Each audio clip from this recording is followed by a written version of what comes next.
তো আজকে আমাদের যাত্রা শুরু হচ্ছে আবার সেই শ্রীকৃষ্ণের বাড়ি। সামনেই রয়েছে ভগবান শ্রীকৃষ্ণের বাড়ি, আর আমাদের মাতাজিরা চলছেন সবাইকে দর্শন করাতে নিয়ে যাওয়া হচ্ছে।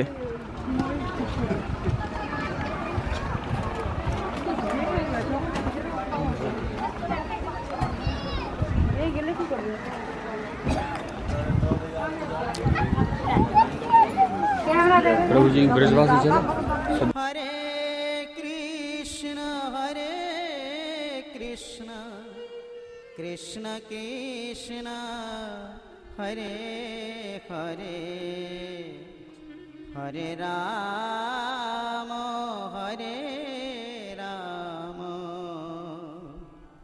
राम राम हरे हरे। सुंदर लाला सचिर दुलाला नाचत श्री हरि कीर्तन में, नाचत श्री हरि कीर्तन में। सुंदर लाला सचिर दुलाला नाचत श्री हरि कीर्तन में, नाचत श्री हरि कीर्तन में। भाल चंदन तिलक मनोहर, भाल चंदन तिलक मनोहर, अलका शोभे कपाल में, नाचत श्री हरि कीर्तन में। सुंदर लाला सचिर दुलाला नाचत श्री हरि कीर्तन में।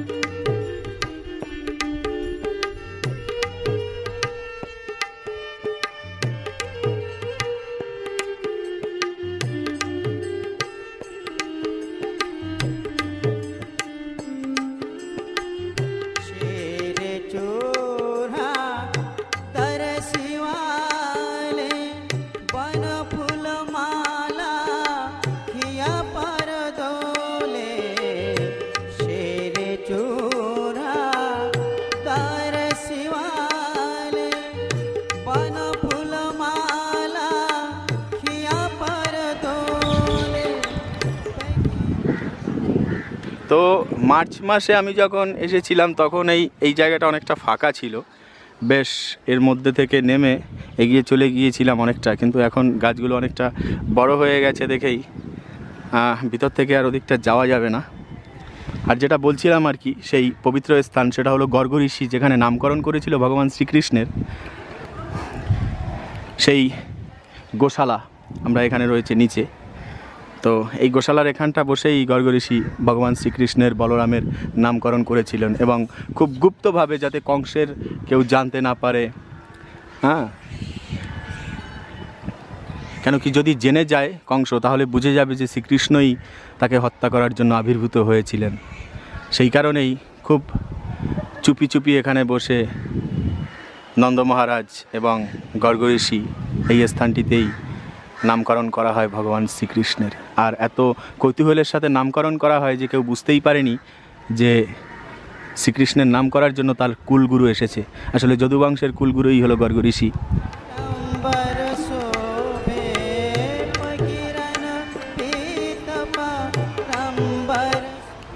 আসলে ভগবানের আঙিনার প্রতিটি গাছই হলো দিব্যময় গাছ। তো উচিত এরকম অন্ততপক্ষে সবগুলো না হোক, একটা করে পরিক্রমা করা তো উচিত প্রতিটা বৃক্ষের।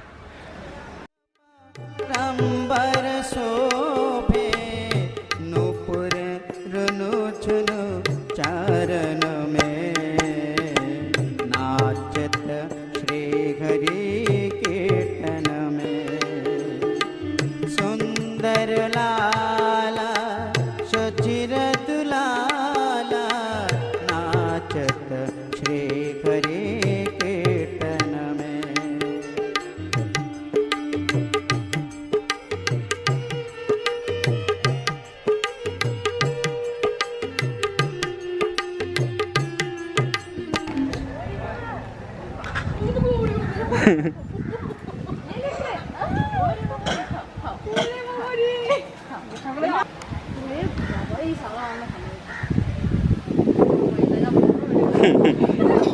ডন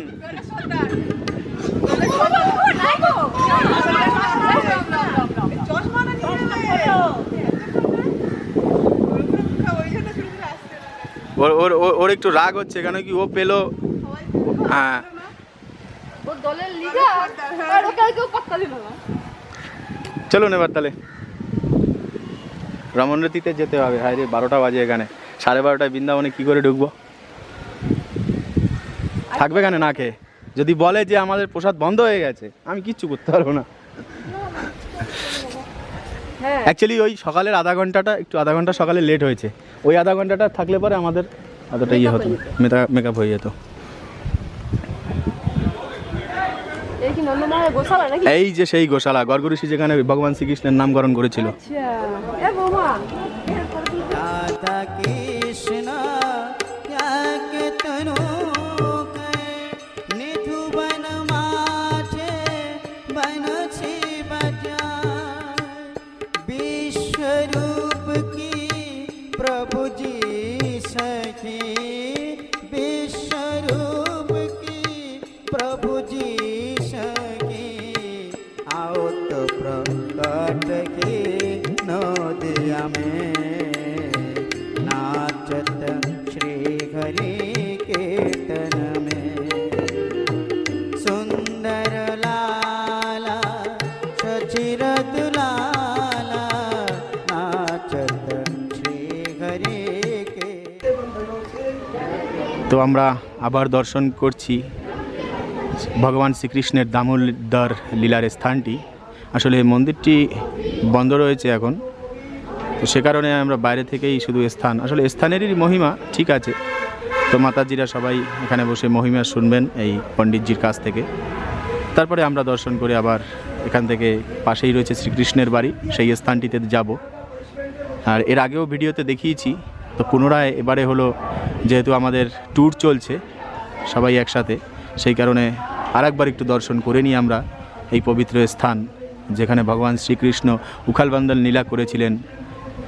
জামাল অর্জুন 2 বৃক্ষ এখানে উদ্ধার হয়েছিল সেই স্থান।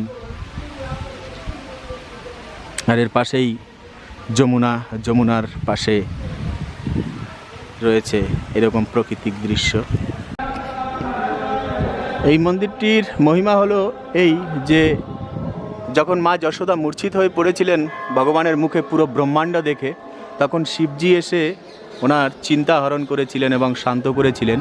সেই কারণেই এই মন্দিরটি প্রসিদ্ধ। এখানে এসেছিলেন শিবজি এবং যশোদা মায়ের সাথে দেখা হয়েছিল।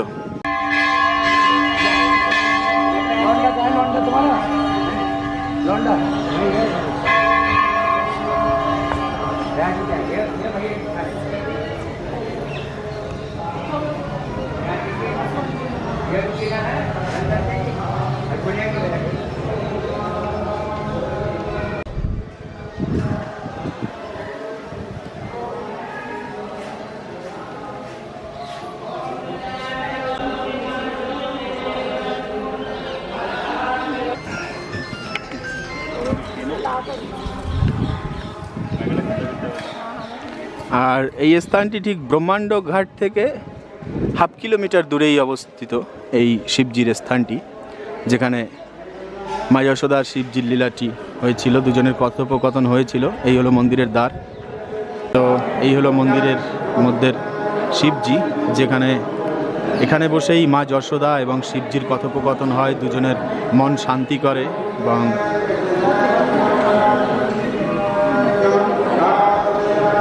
দুশ্চিন্তা দূর করেছিলেন ভগবান শিবজি।